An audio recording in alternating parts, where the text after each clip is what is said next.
selamat datang di Biduri Bulan Tarot Channel. Di readingan kali ini aku bakal reading tentang bagaimana rezeki keuanganmu menjelang akhir bulan Mei 2026 ya untuk zodiak Capricorn. Oke, buat para Capricorn, kalau gitu coba langsung aja kita fokuskan dulu ya untuk tarik energinya kamu di sini Capricorn.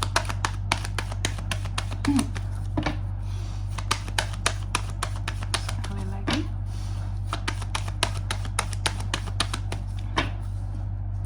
Oh ya teman-teman, dan untuk kalian juga yang mungkin mau personal reading ya sama aku juga bisa banget.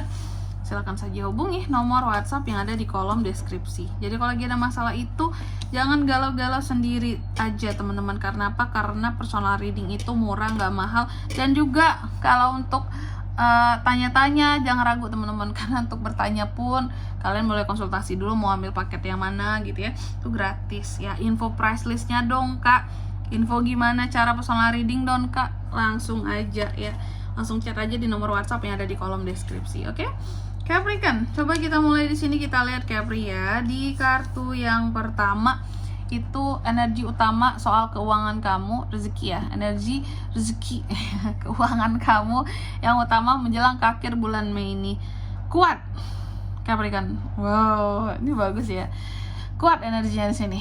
Lalu yang kedua, pintu rezeki yang sedang terbuka saat ini kak.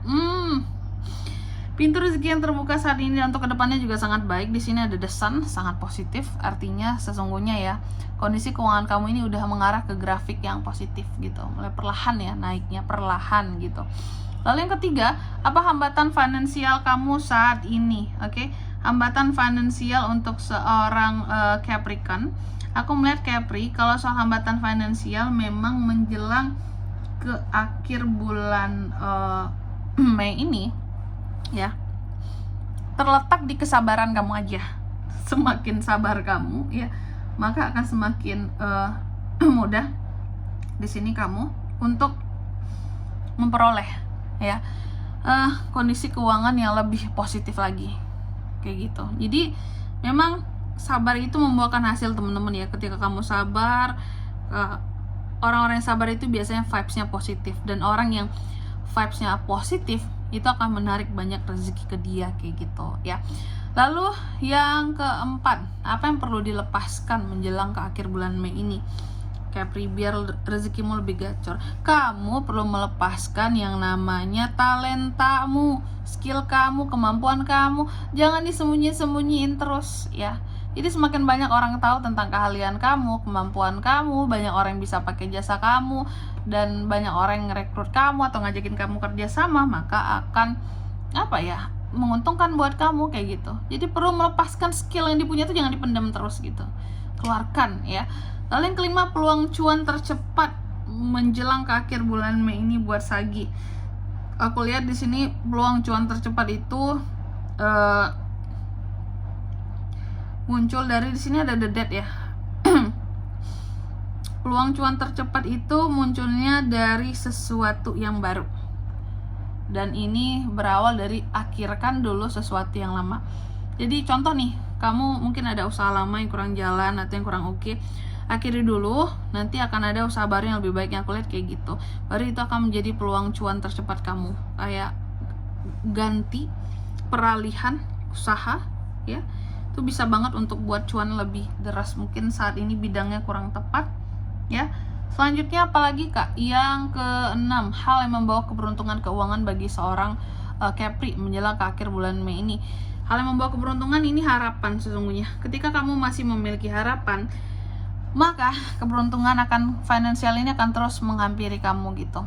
Jadi orang yang punya harapan di sini akan dimudahkan rezekinya sama Tuhan teman-teman ya. Lain dengan orang yang hidupnya itu nggak ada semangat, nggak ada semangat lagi, nggak ada tujuan gitu ya.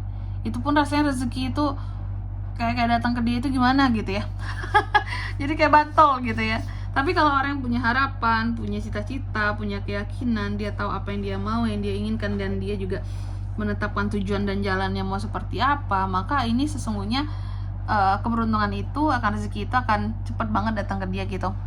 Karena Tuhan tahu bahwa dia ini masih punya harapan di dalam kehidupannya gitu. Lalu yang ketujuh, energi pekerjaan ataupun usaha seorang Capricorn menjelang ke akhir bulan Mei. Nah, kalau untuk energi pekerjaan di sini, memang terkadang ada hal-hal yang berkaitan dengan pilihan ya. Soal pekerjaan ada pilihan dalam pekerjaan, mana yang lebih baik Kak, project A, project B, contohnya gitu ya. Atau kalau dalam usaha, mungkin ada usaha baru Capri ini, mana yang lebih baik ya Kak ya, usaha A atau usaha B. Jadi terkadang ada pilihan cukup membingungkan, tapi kamu dalam fase yang bisa memilih ya, soal pekerjaan ataupun usaha ya. Kalau pekerjaan ini lebih ke pengembangannya ya. Kalau usaha di sini baru yang mulai dari awal lagi bisa, atau memilih untuk dikembangkan atau tidak ya, seperti itu. Lanjut yang ke-8, pesan tentang hutang ataupun cicilan buat Capri Kak menjelang ke akhir bulan Mei ini. Nah, ini perlu digarisbawahi terlebih dahulu teman-teman ya, bahwa ini hanya akan terkait dengan para sagi yang memang punya hutang atau Capri yang memang punya hutang ataupun cicilan tertentu, atau berlaku buat para Capri yang menghutangi ataupun memberikan cicilan tertentu pada orang-orang tertentu ya. Oke. Jadi pesannya di sini apa Kak buat Capri? Pesannya adalah kamu boleh menghutangi ataupun kasih cicilan ya pada orang terdekat kamu sekalipun, baik keluarga atau apalah gitu. Cuma perlu digarisbawahi, dipesankan di sini bahwa jangan mentang-mentang keluarga, mentang-mentang orang dekat, mentang-mentang temen gitu ya, terus mau dikasih diskon yang seenaknya. Karena apa? Karena ya kamu bisa rugi lah, ini uang kamu ya, mereka utang sama kamu ya bayar gitu. Jadi dari awal itu akadnya harus jelas, kasih hutang. Kalau kasih ya kasih aja, jangan tanya lagi. Kalau hutang ya harus mereka bayar ke kamu gitu. Atau buat kamu yang punya hutang ataupun cicilan di sini ya, beberapa dari Capri ada juga nih yang akan dapat melunasi ya. Ini pesannya ya soal hutang di sini tuh, kalau memang kamu punya uang lebih, apakah dapat bantuan ataukah memang dari rezeki lebih, lunasi ya teman-temannya. Jangan sampai kedepannya memberatkan keluarga kamu gitu, keluarga kamu yang dicari orang karena kamu berhutang. Jangan sampai gitu Capricorn. Oke. Selanjutnya yang ke-9, nasihat semesta buat Capri menjelang akhir bulan Mei. Nasihatnya di sini, tetap jaga keseimbangan dan kestabilan situasi dan kondisi keuangan kamu dengan baik ya. Adaptasi terhadap kebutuhan-kebutuhan baru apalagi melonjak saat ini. Dan selanjutnya yang ke-10, ini prediksi kondisi uang akhir bulan buat para Capricorn. Prediksi kondisi akhir bulan kamu untuk keuangan terkadang ya, aku melihat ada kondisi yang agak stagnan. Meskipun energi utamanya itu kuat di awal, tapi menuju ke akhir bulan ada situasi yang stagnan. Kalau stagnannya di banyak sih nggak masalah ya. Tapi kalau stagnannya di sedikit, tapi aku nggak melihat ada yang kayak sedikit atau gimana gitu ya. Seharusnya stagnan kamu di sini adalah ya stagnan tapi banyak kayak gitu ya. Stagnan nih, memang nggak ada kayak kenaikan yang berarti gitu ya, cuma stabil aja kayak gitu di nominal yang sama gitu ya. Contoh awal bulan ini uang 5 juta, menjelang ke akhir bulan saldo kamu juga masih 5 juta. Artinya apa? Meskipun udah terpakai tapi tetap bertambah gitu kan. Contoh, seharusnya kan mungkin pengeluaran kamu setengah bulan itu 2,5 juta. Aturan kan dari 5 juta jadi 2,5 juta dong. Tapi karena ada pemasukan lain jadi 2,5 juta lagi, ditambah otomatis masih full 5 juta gitu. Itu contohnya ya. Jadi stagnan gitu. Di situ-situ aja cuma cukup buat kamu gitu ya. Dan di sini kalau untuk zodiaknya Kak yang bisa terkoneksi dengan Capri untuk ini semua menjelang di akhir bulan Mei, energi paling kuat tuh ada Leo, ada Sagittarius, Scorpio, Aquarius. Itu aja, oke? Mungkin sampai di sini dulu ya buat readingan kali ini. Semoga resonate. Jika tidak resonate, berarti bacaan ini bukan untuk kamu, dan semoga bermanfaat tentunya. Dan sampai jumpa di video-video selanjutnya. Bye bye, Capricorn.